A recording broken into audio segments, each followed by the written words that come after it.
Take a look right over here. This is a barn completely ripped off, some of it landing across the farm here, going all the way up the road. Part of this large tree came crashing down on the home behind me, hitting the roof as well as part of this truck. It being ripped off of its own braces, that about 15 feet away here. Now the cleanup is beginning. You can see crews working behind us. One of the cars hit the side of that building, taking out the corner of it. When they hit the front of their car on this guardrail, the back slid off, going right into the creek. Here along the Outer Banks as Dorian moves up the coast. Otherwise, the sand was hitting us right in the face. Although we enjoy the exfoliation, it's been nicer to have that down. And we do have confirmed that one Raleigh police officer has been shot. It ended with him being pronounced dead in that ditch here in Clayton. Say so long, Raleigh, for now, to the electric scooters. Bird says that they are flying away and Lime Scooters is following suit. Tell me what this experience has been like today.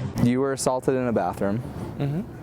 What happened and what's happened since then for you? It was just after 10 a.m. Friday morning as floodwaters filled this Frisco neighborhood, water rising just about to here on the fence from the sound behind. The family at this home noticing a stray cat running along the fence. That's when Victoria Williams kicked into action. It's an animal lover's worst nightmare. A cat stranded as floodwaters rise around it. It just started slipping off because once the water rushed through here, it was like kind of like a rip current. As the Williams family watched from their window, Victoria took action. No time to grab shoes, she went down the front stairs, staying within the fence so she wouldn't be washed away. It was kind of hard because like all the water was just rushing so fast. Finally reaching the cat with towel in hand. I was walking along and he tried to like jump up here and like get a grip on it. Victoria made the rescue. It was just petrified. It was scared. It was cold and wet. Since the Friday save, her actions have gained a lot of attention, but she says it's undeserved. They were just amazed with me having the guts to walk out here in the middle of a storm. But to you, that was nothing. Yeah. It was cold, but it was nothing. Just because I know other people are doing better things than saving a cat. However, in an event like Dorian, everyone can do something to help. I knew if it would have been one of our animals, I would have been very grateful.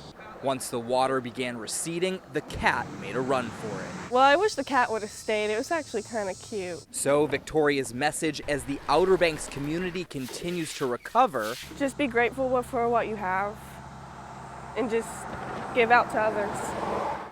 Victoria certainly isn't looking for praise for her good deed. As we've noticed from the week that we've been out here on the Outer Banks, people helping people is just the island way of life. In Frisco, Ryan Breslin, Spectrum News. A 9-year-old, an 18-year-old, and a 22-year-old have all died because of gun violence this week in Durham.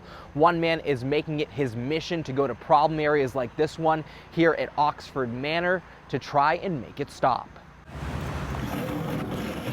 Feeling protected can come in many forms. In Robert Belcher's case, protection is disruption with plywood boards. All right.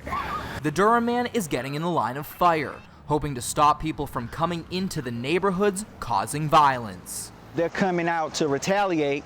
They're going to have to do it in front of all of these people. Though Rob is trying to make a difference, he isn't your everyday activist. I've done some things myself. However, the former criminal turned his life around. When I used to go to court, I never was given a chance. No chance then, but now he's giving others a chance to change, like people transitioning from prison.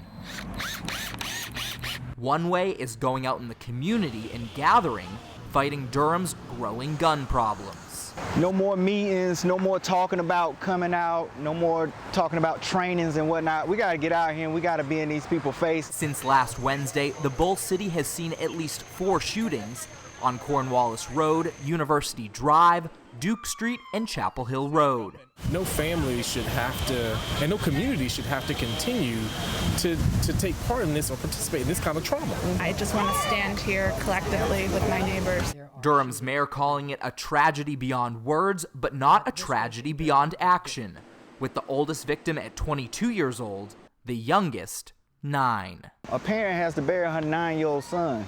That's unspeakable. So what we're saying to the city, no more pain. No more pain and no more inaction for Rob, We're not letting it happen no more. who says this is his calling to make a better Bull City. If I gotta help this city so I can protect my family, then so be it. That's my motivation. Rob's group will not only be here, but they plan to go to other parts of Durham to make change. I also do want to mention that others, including Durham police officers, as you can see behind me, were here tonight. For now, in Durham, Ryan Breslin, Spectrum News. Thanks for joining us here on Spectrum News. I'm Ryan Breslin. It is hot out today. In fact, it's been hot all week, but change is on the way. Let's head over to the Weather Center for a check of your Weather on the Ones forecast. Thanks, Gary. We're following breaking news out of Nash County. The man accused of stabbing his wife to death and dumping her body is back in our state. Police say a 6-year-old is among 4 young thieves accused of stealing 10 handguns from a sporting goods store. Boone police say 4 people are okay after some sort of plane accident. And last month, Capital Tonight host Tim Boyum got a tour of the exhibit with the museum director. Here's some of what they saw. Puerto Rico's embattled governor is defending new corruption allegations as calls for his resignation grow even louder. Now 2020 presidential candidates are joining the thousands of protesters. David Daniel has a closer look, including the familiar faces lending some star power to the effort. A Raleigh man is dead, killed in what is being called a freak accident at the beach. Family members say 37-year-old Lee Dingle was playing with 3 of his children when an intense wave slammed him into the sand, breaking his neck. Spectrum News reached out to Atlas Engineering, the Raleigh company Lee Dingle served as president. An employee at the company confirmed his death. A friend of the family spoke to us about him being a great dad and loving husband. She's a strong woman, and the kids are just exceptional kids. I just love them all so much, and I know that everything Lee did as kind of a backbone and a support and an encourager to them has equipped them to handle hard things in their lives. Just a tragic story. Dingle leaves behind a wife and 6 children. The family is raising money through GoFundMe to cover funeral expenses.